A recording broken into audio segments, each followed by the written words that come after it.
Acara ini dipersembahkan oleh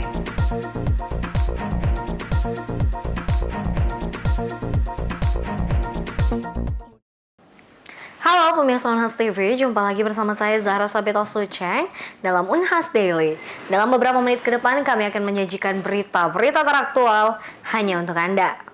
Pemirsa, duduk dalam waktu lama tanpa selang waktu untuk bergerak dapat memicu masalah kesehatan. Salah satunya adalah ambeien atau wasir.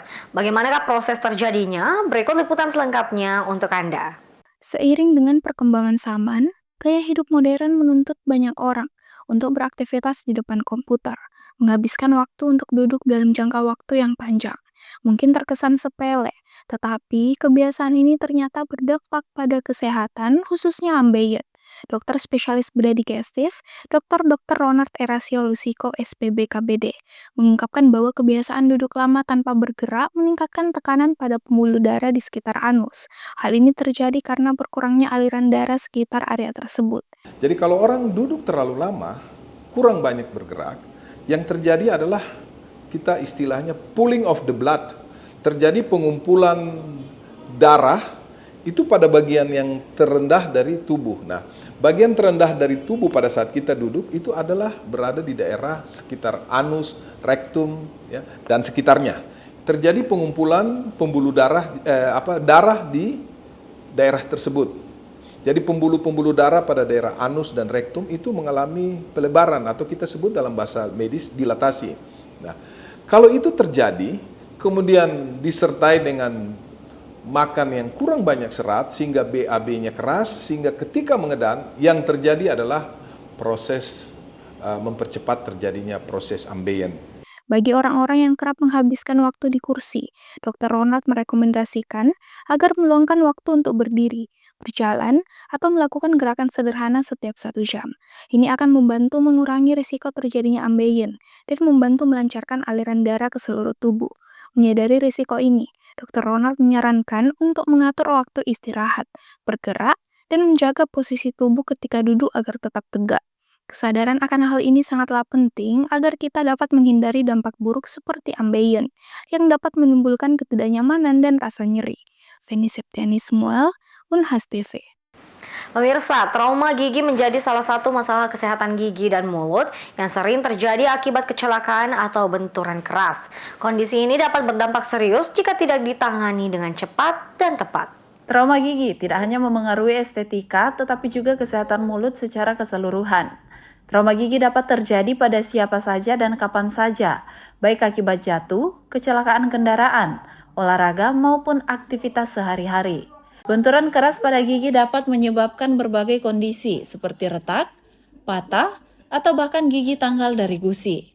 Menurut Direktur RSGMP Unhas, Dr. Tajrin, langkah pertama yang harus dilakukan saat mengalami trauma gigi adalah segera memeriksa kondisi gigi yang terkena. Ya, bisa terjadi lepas gigi dari rahangnya, ya, atau gigi yang goyang. Nah, jadi setelah terjadi benturan, kalau trauma itu kan bahasa Latin dari benturan, ya, atau kecelakaan, ya, atau sesuatu yang mengenai pada gigi, ya. Dan setelah terjadi benturan, maka gigi bisa saja goyang, bisa saja retak, atau gigi bisa saja lepas dari rahang, dari gusi. Jadi 3 itu yang kemungkinan terjadi pada saat gigi terjadi trauma. Mungkin sebelum menjelaskan cara mengatasinya, kita tahu dulu bagaimana harusnya menghindari, ya, terjadinya benturan tadi, trauma. Ya, jadi misal dalam berkendara, ya, sangat diminta oleh kepada pengendara itu bahwa sebaiknya menggunakan helm. Nah, jadi pada saat terjadi jatuh atau tabrakan, ya, sehingga mulut dan giginya terlindungi. Nah, supaya tidak terjadi benturan atau trauma. Pada saat olahraga, nah, olahraga juga harus hati-hati. Karena ternyata di olahraga juga bisa menyebabkan terjadinya trauma pada gigi. Misal orang bermain bola, ya tabrakan atau kena siku dan seterusnya, itu bisa menyebabkan terjadinya trauma pada gigi. Nah, bisa juga yang terakhir ini yang sering adalah kecelakaan di rumah tangga. Nah, banyak. Betul ini ya, apakah suami atau istri terjadi trauma pada gigi karena kenapa? Bertengkar, kena pukulan. Nah, jadi kekerasan ya baik di rumah tangga maupun di luar itu bisa menyebabkan terjadinya trauma pada gigi.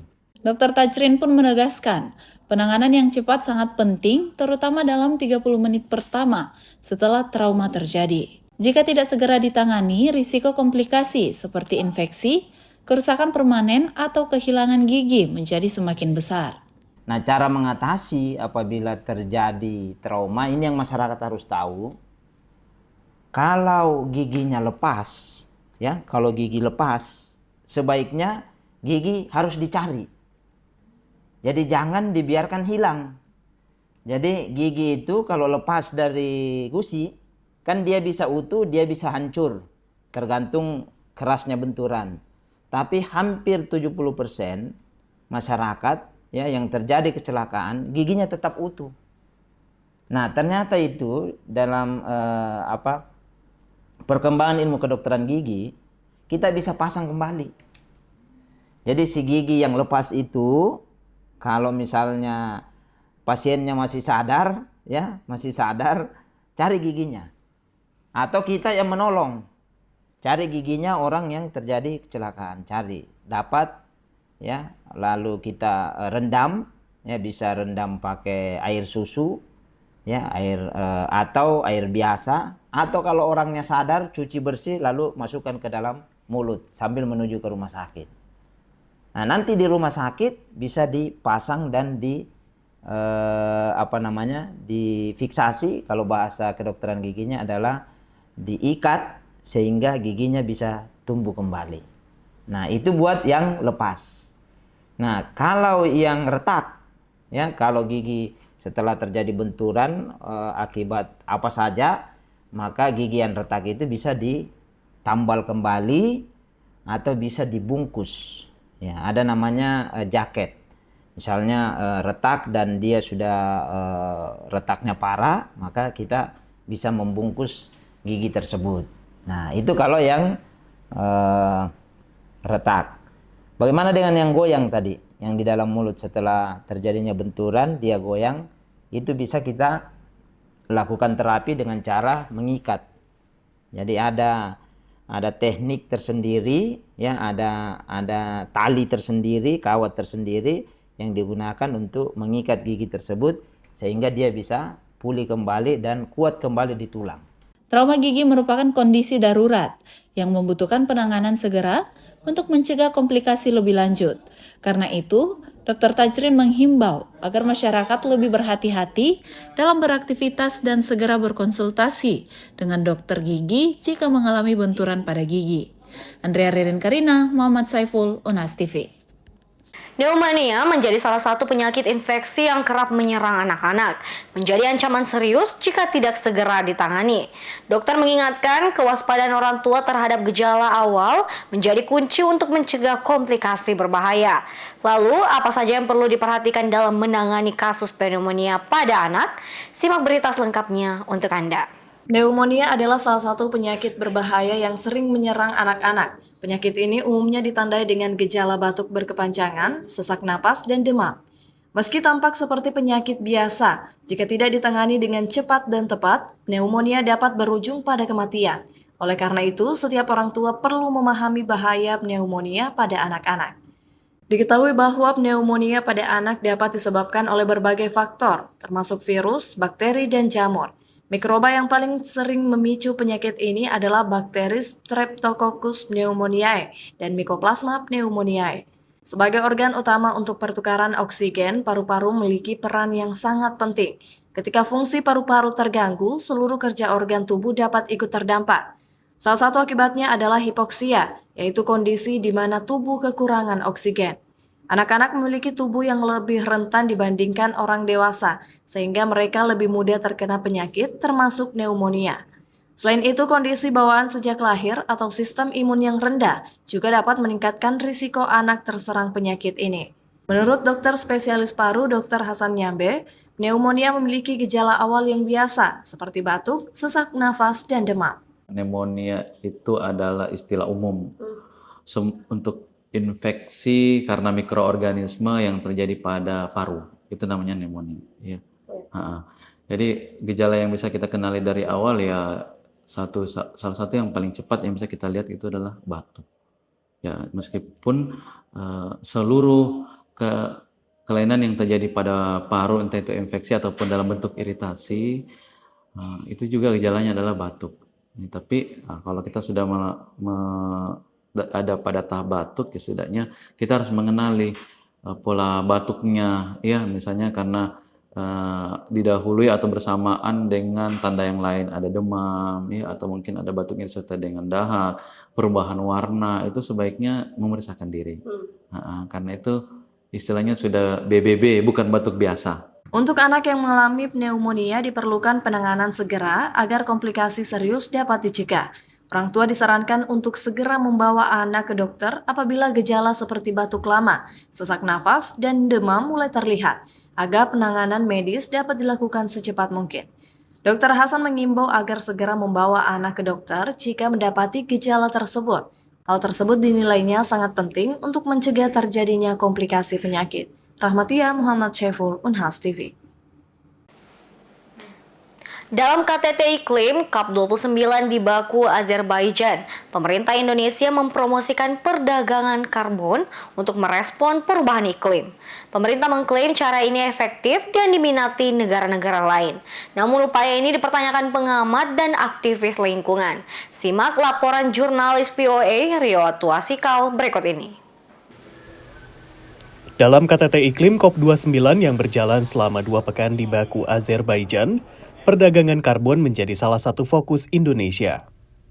Dalam pembukaan Pavilion Indonesia, Utusan Khusus Energi dan Perubahan Iklim Hashim Joyo Hadikusumo mengatakan Indonesia punya ratusan juta ton kredit karbon untuk dijual.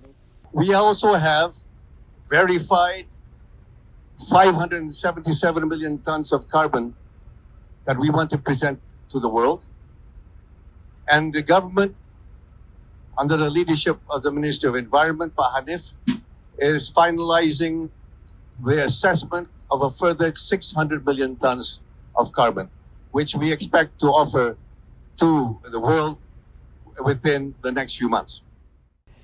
Di Azerbaijan, Indonesia mengantongi komitmen pembelian kredit karbon dari Norwegia dan Uni Emirat Arab. Dalam perdagangan karbon, sebuah negara atau perusahaan dapat membeli apa yang disebut sebagai kredit karbon untuk mengoffset atau mengkompensasi emisi yang dihasilkan negara atau perusahaan tersebut. Dan kredit karbon ini disediakan oleh negara-negara yang dianggap mampu menyerap karbon seperti Indonesia.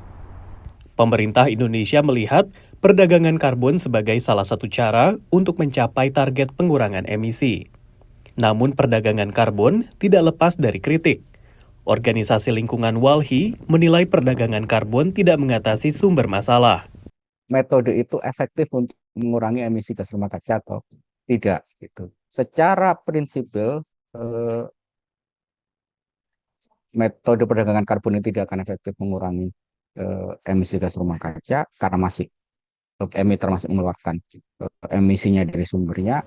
Selain itu, perdagangan karbon juga masih diperdebatkan. Menurut pengamat dari Climate Policy Initiative atau CPI. Ini ada isu-isu kredibilitas, ada isu integritas, ada juga istilahnya permanence ya. Apakah nanti setelah kita menjual karbon ini, kemudian kita langsung nebang hutannya gitu. Nah, itu kan jadi banyak pertanyaan-pertanyaan yang menyangkut dengan integritas si pengurangan emisi tersebut lah ya.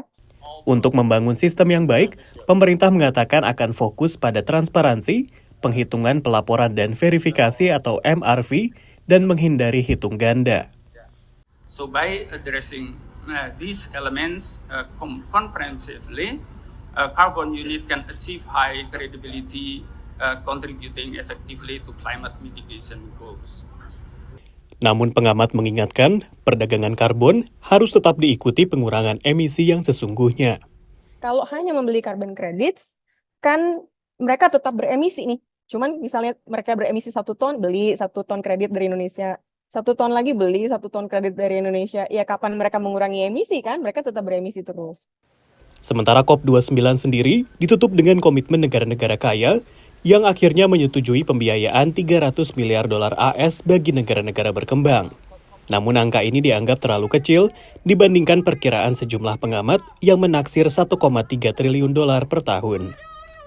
Dari Washington DC, Rio Tuasikal, VOA. Baik pemirsa, berita tadi sekaligus menutup perjumpaan kita hari ini. Jangan lupa untuk terus saksikan Unhas Daily hanya di Unhas TV. Saya Zahra Sabita Sucheng beserta kru yang bertugas, pamit undur diri dan sampai jumpa.